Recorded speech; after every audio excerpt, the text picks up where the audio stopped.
Est-ce que vous pouvez nous présenter ce festival de la Méditerranée? Je crois que c'est la première édition.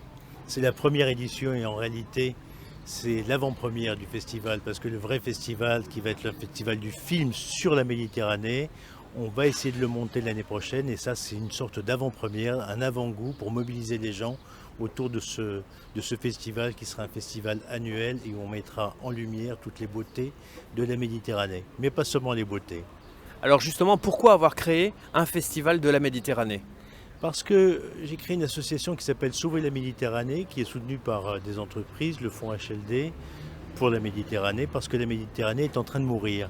Et comme elle est en train de mourir, il faut faire quelque chose. Les responsables, c'est très simple, c'est l'urbanisation, c'est tous les pays riverains de la Méditerranée, c'est notre mer commune et on est en train petit à petit de la détruire avec les déchets, les produits chimiques, notre façon de vivre, nos mégots, nos bains de mer, les huiles et tout ça, tout ce que l'on met, petit à petit est en train de mourir et quand elle sera morte, nous vivrons dans un état de catastrophe naturelle permanente. Ça veut dire que nous mourrons aussi. Donc pour sauver les Méditerranées, on propose des actions, des initiatives, des projets. Et donc j'ai eu l'idée de faire ce festival parce que le festival c'est la fête. Et il ne faut pas être dans l'écologie un peu triste, un peu dramatique, etc. Il faut à la fois montrer les problèmes et proposer des solutions.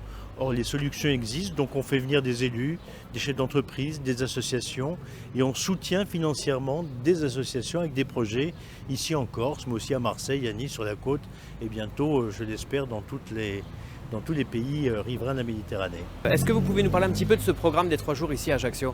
Bien sûr, alors on a tout d'abord une exposition qui a été faite par des plongeurs sous-marins que vous avez autour de vous, qu'on met place des Palmiers, place Foch. Ensuite, elle sera aux abords de la citadelle Ajaccio. Et puis elle durera à peu près un mois et demi, 2 mois, selon un parcours pédagogique aussi pour les enfants et pour les grands, pour expliquer quel est l'apport de la mer à la vie et comment la vie naît dans la mer. Et puis ensuite, on aura un film spécial qui sera édité pour nous, qui s'appelle l'Odyssée de la Méditerranée, qui a été fait par France Télévisions à l'Espace Diamant. Tout le monde peut venir, tout cela est tout à fait gratuit et libre pour tout le monde.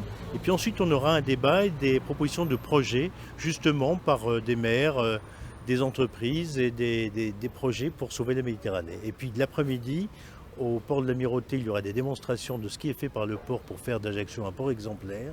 Et puis au Trottel et au Ricante aussi des associations qui montreront plusieurs initiatives pour dépolluer ou montrer comment on peut agir chacun, faire un geste pour la Méditerranée, pour sauver la Méditerranée. Et puis enfin le dimanche au Café Napoléon, on aura aussi des personnalités qui viennent d'ailleurs, du continent ou de plus loin, pas seulement de France, de plus loin, pour expliquer ce que l'on peut faire pour sauver la Méditerranée et ce que l'on peut faire donc pour nous-mêmes.